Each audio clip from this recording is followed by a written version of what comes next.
پہلی بات تو یہ ہمارے بعض لوگوں کے ذہنوں میں سادہ دل لوگ وہ سمجھتے ہیں کہ پوری دنیا میں ایک ہی دفعہ آ جانی چاہیے.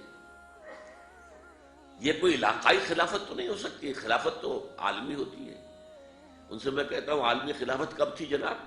یہ تو نہ خلافت راشدہ میں عالمی تھی. کیا ہندوستان شامل تھا اس میں؟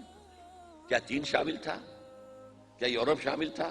اور پھر جو خلافت کے نام سے جو ملوکیت چلی ہے وہ بھی صرف آپ دور بنو امیہ میں کہہ سکتے ہیں کہ وہ پورا عالم اسلام کم سے کم اس کے تحت تھا. بعد میں خلافت عباس بنو عباس میں اور فاطمیین کی خلافت میں اور آل عثمان جو ہیں آٹومان ٹرکس کی خلافت میں ٹکڑے تھے، حصے بکھرے تھے، کوئی مانتا تھا کوئی نہیں مانتا تھا. اور سب سے بڑی بات یہ اگر ایک دم پوری دنیا پر خلافت قائم ہو سکتی تو حضور کے دست مبارک سے ہوتی، لیکن نہیں ہوئی. نتیجہ کیا نکلا؟ ایک ملک میں حضور نے قائم کر دی، جزیرہ نما عرب. یہاں اب خلافت قائم ہو گئی، حضور خلیفہ ہے. اس کے بعد آپ کے خلفائے راشدین نے پھر اس کو وسعت دی. اب بھی یہ ہوگا کسی ایک جگہ سے شروع ہوگا پھر پھیلے گا، اس کے سوا کوئی چارہ کار ہے ہی نہیں. اگر ہر جگہ پوری دنیا میں ایک ہی وقت میں ہو سکتا تو حضور کے دست مبارک سے ہوتا صلی اللہ علیہ وسلم. اب وہ نقطہ کون سا ہوگا، نقطہ آغاز کون سا ہوگا؟ اس میں پہلی بات تو میں نے کہا جو شک کرے گا اس کا پھر ایمان مشکوک ہے. ہوگا، لازماً ہوگا، گلوبل ہوگا، پوری دنیا میں ہوگا. کہاں سے شروع ہوگا اس میں آپ اختلاف کر سکتے ہیں، لیکن مجھے تو دو حدیثیں تو ملی ہیں جن سے یہ اندازہ ہوتا ہے کہ یہ اس مشرقی خطے سے ہوگا، عرب کے مشرق کی جانب کسی ملک سے ہوگا، کسی خطے سے ہوگا. وہ حدیثیں بھی اب آپ پڑھ لیجئے. پہلے ہندوستان اور خراسان یعنی موجودہ افغانستان کا ذکر. ابن ماجہ کی روایت ہے عن عبداللہ ابن الحارث رضی اللہ تعالی عنہ قال رسول اللہ صلی اللہ علیہ وسلم یخرج ناس من المشرق یؤطرون للمہدی یعنی سلطانہ، یعنی سلطانہ، دونوں طرح سے پڑھ سکتے ہیں. حضرت عبداللہ ابن حارث فرماتے ہیں رضی اللہ تعالی عنہ کہ حضور نے ارشاد فرمایا مشرق کی طرف سے وہ فوجیں نکلیں گی، لوگ آئیں گے جو عرب میں مہدی کی حکومت قائم کریں گے. یہ مہدی کون ہوں گے اس کا ذکر میں ذرا بعد میں کروں گا، لیکن نوٹ کر لیجئے کہ مہدی سے پہلے لازماً کسی مشرقی علاقے کے اندر وہ نظام قائم ہو چکے گا، تب وہاں سے فوجیں آئیں گی نا. یہ مشرق کون سا ہے؟ عرب کے مشرق میں آپ چلیے ایران بھی آ جائے گا، افغانستان بھی ہے، پاکستان بھی ہے، اور اگر اس سے اور توسیع دیں تو ہندوستان بھی ہے. یہ ہے عرب کا مشرق. اس سے فوجیں جائیں گی. اس کا کیا مطلب ہے کہ اس میں سے کسی جگہ پر نظام خلافت پہلے قائم ہو جائے گا تاکہ وہاں سے فوجیں جائیں گی جو جزیرہ نما عرب میں حضرت مہدی کی حکومت کو قائم کریں گی. اب دوسری حدیث سنیے. یہ سنن ابن ماجہ کی حدیث تھی جو میں نے آپ کو سنائی، آپ نے پڑھی. دوسری عن ابی ہریرہ رضی اللہ تعالی عنہ، یہ ترمذی شریف کی روایت ہے. قال قال رسول اللہ صلی اللہ علیہ وسلم یخرج من خراسان رایات سود لا يردها شیء حتی تنصب بایلیا.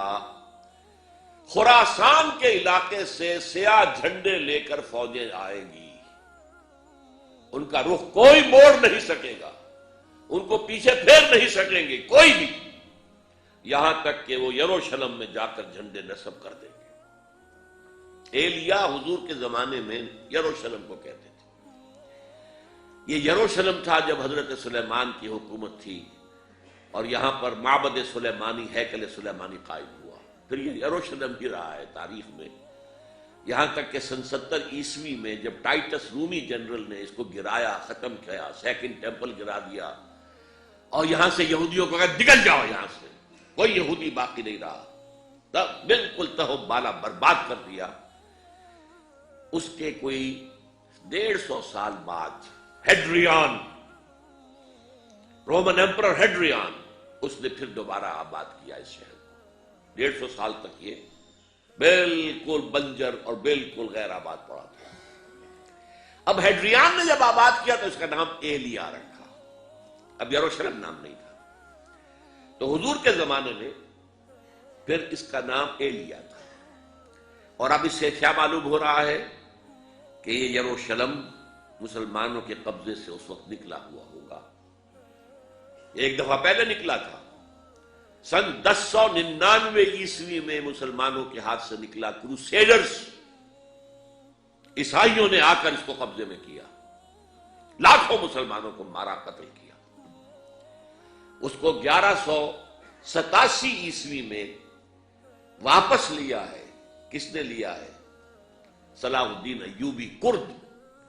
عرب کھوکھلے ہو چکے تھے، عربوں نے کھویا، واپس نہیں لے سکے، بہت حکومت کر چکے تھے، 400-500 برس کی حکومت کر کے، اور ان کے عیش اور ان کے آرام، اب ان میں جان نہیں تھی کہ وہ واپس لے سکے۔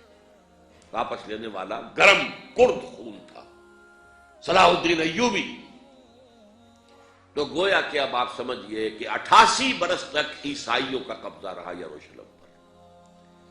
اب 1967 میں یہودیوں نے قبضہ کیا ہے، اور اب 38 برس تو ہو گئے، 88 نہیں تو 38 برس تو ہو گئے ہیں۔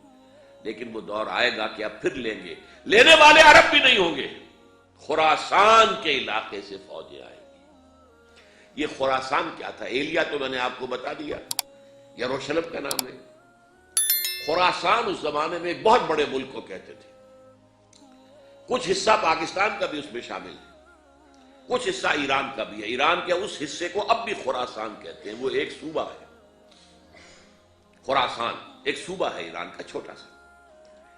پاکستان میں خاص طور پر یہ جو علاقہ مالا کنڈ ایجنسی کہلاتی ہے، اس سے اوپر جتنا علاقہ ہے، اور یہ جو واخان کی ایک پٹی آتی ہے اوپر، واخان افغانستان کی ایک پٹی سی دم سی چلی آتی ہے، جو جا کر چائنا کی سرحد سے مل جاتی ہے، یہاں سے لے کے یہاں تک یہ جو مالا کنڈ کا وہ درہ ہے اور پہاڑ ہے، یہ بھی خراسان کا حصہ ہے۔ باقی تقریباً 2/3 آف افغانستان ساؤدرن حصہ نہیں ہے خراسان کا حصہ، یہ سیستان کہلاتا تھا، یہ خراسان نہیں ہے۔